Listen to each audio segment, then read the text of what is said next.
నమస్కారం అండి. మనం జనరల్గా వాస్తు గురించి తరచుగా డిస్కస్ చేసుకుంటున్నాం కదా.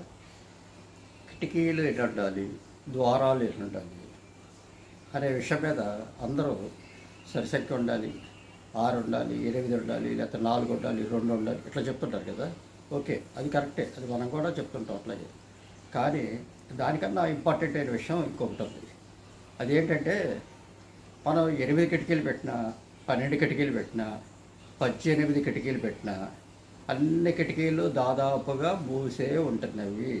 అంటే కిటికీలు తెరిచే అవకాశం ఉన్న డస్ట్ వస్తుందనో, లేకపోతే ఇంకోటో ప్రైవసీ అనో కట్టెలు వేసేసి, కిటికీలు మొత్తం దాదాపుగా మూసేసి కట్టెలు వేసి కిటికీలు తెరిచే పరిస్థితి ఎప్పటికీ ఉండలేదు. ఈ విధంగా చేయటం వల్ల నెగిటివ్ ఎనర్జీ స్టోర్ అయిపోయి అంటే ఇంట్లో సన్ రైజ్ అంటే సూర్యుని వెలుగు కిరణాలు పడకుండా ఈ కర్టెన్స్ ఆపేస్తాయి అన్నమాట. అంటే గాలి వెలుతురిని మనం ఇంటిలో తగ్గించేస్తాయి.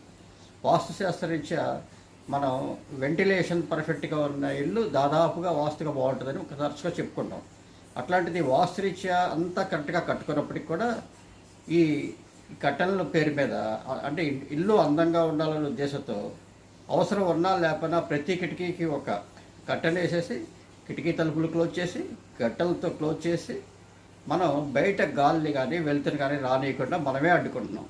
మనమే వాస్తు ప్రకారం కడతాం. చాలామంది పెద్ద పెద్ద సిద్ధాంతాలు తీసుకొచ్చి చేస్తాం, కడతాం, అన్నీ చేస్తాం. కానీ బయట నుంచి గాలి వెలుతురు రాకుండా మనమే అడ్డుకుంటున్నాం.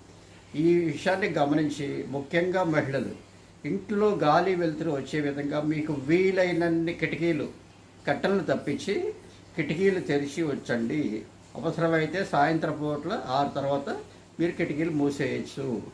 ఈ విధంగా చేస్తే కనుక ఇంటిలో అందరూ ఆరోగ్యంగా, ఆర్థికంగా చాలా బాగుంటారు, సంతోషంగా ఉంటారు.